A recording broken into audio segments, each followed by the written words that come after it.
We are born to be bosses. We are all born to be bosses. Face everything and ride. New job, or we'd get that new business connection, not from people that we know, but from mere acquaintances. Because if we, stay with our own circle, we all basically have the same friends and everything. At church we sit by the same people, at school we sit by the same people, at work. So you're basically knowing the same people. So if you get out of your comfort zone, you're likely to meet someone new, and you never know if that fourth or sixth person is going to hold the key that's going to open the door for you.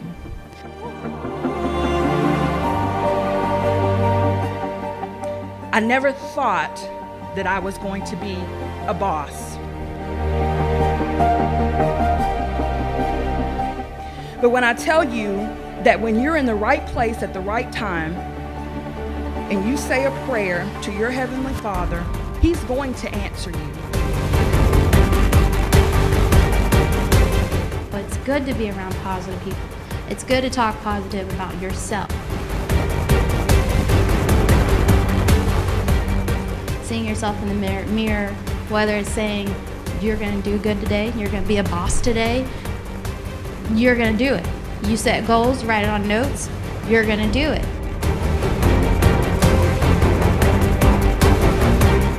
Made a promise to not only him, but to me and my son, that I was going to do everything opposite of him and make sure that not only I live healthy, but I eat healthy and I help people live that same lifestyle.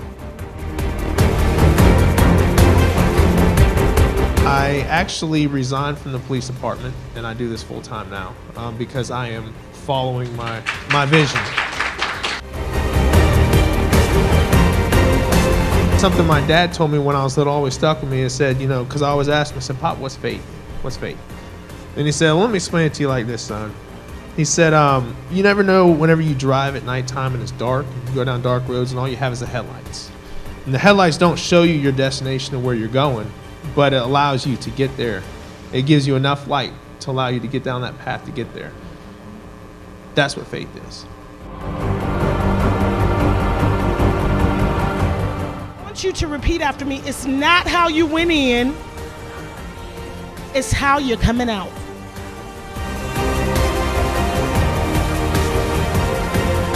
I don't care if you're 22 or 62, God will still use you. It's in your now faith. It's in your now faith. If you're 22 or 52, God will still use you. We look at is that we didn't start off too good. You ever seen a race where the person didn't start off too good in the race and they got into this race and either they tripped, we can watch the Olympics or any race, or their start off was a little bit too slow, or maybe their form, I'm talking about you and me right now, was a little bit too slow. So you ended up at the finish line a little bit later. But guess what? You still finished.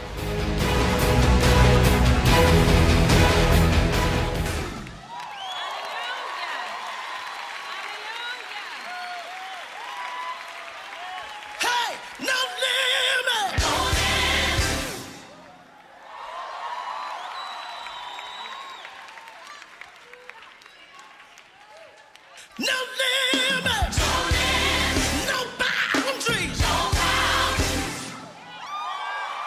I seek increase, I seek increase, I seek increase.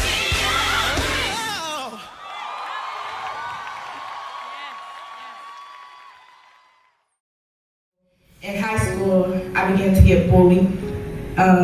I had people who bullied me physically and verbally. They would either try to pull my hair, or a boy made my nose bleed one time, trying to retaliate and defend myself from people bullying me and messing with me. I was constantly called the girl with no hair, the girl with no eyebrows, the girl that looked like a man, the girl that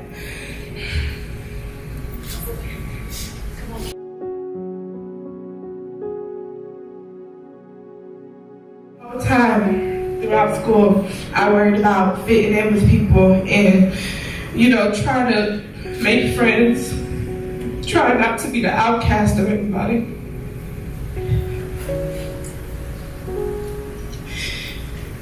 But trying not to be the outcast and trying to fit in, but the whole time while I was trying to fit in, I was meant to stand out.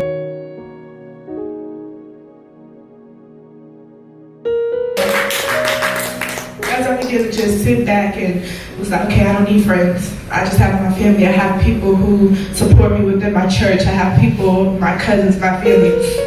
Over time, I began to say the Maya Angelou quote that, I've learned they can forget what you said, they can forget what you did, but they never forget how they made you feel. So I began to forgive everybody of what they did to me, what they said to me. When they, put their hands on me or called me out of my name, I forgave them.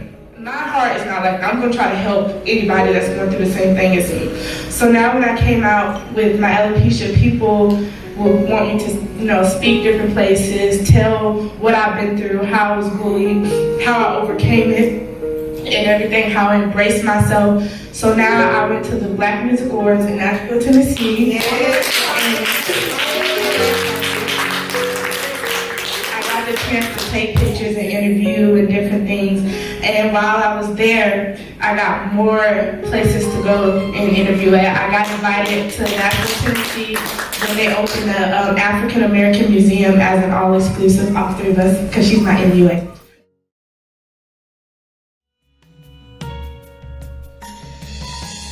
Let praises rise from the inside, from the inside of me. May you delight in the inside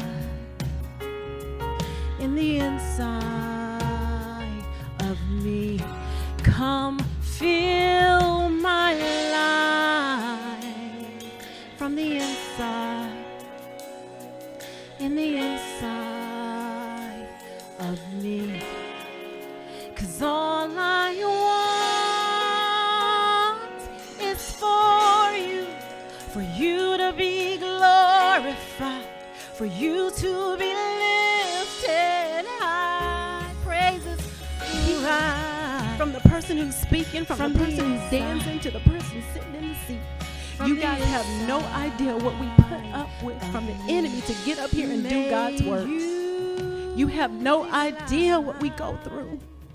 None, but it's worth it. In the inside of me, come fill my life. It's worth it. When I tell you it's worth it, it's worth it. Every struggle, every pain, every heartache, everything that you've gone through.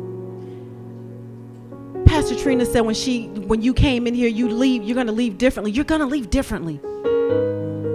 We came in one way, but I promise you we're leaving out another. He's taking us from glory to glory to glory to glory. If you would just keep your eyes on him. And if we would take care of his house, he'll take care of ours.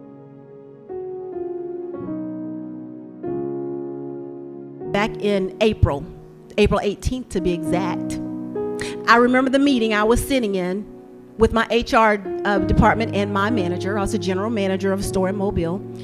And I'm sitting in that meeting like you probably felt years ago, like you probably felt, Trina, and even you, Matt, you shared your testimony with me before you got up here. You just know when you're knower. You just know it's just time. Like, I just can't do this anymore. I'm done. I don't care if I am making almost 6 figures. Yes. And I'm not bragging about that. That was the last thing he wanted. He said, you say you're my daughter. You say you trust me. My sheep know my voice. Trust me.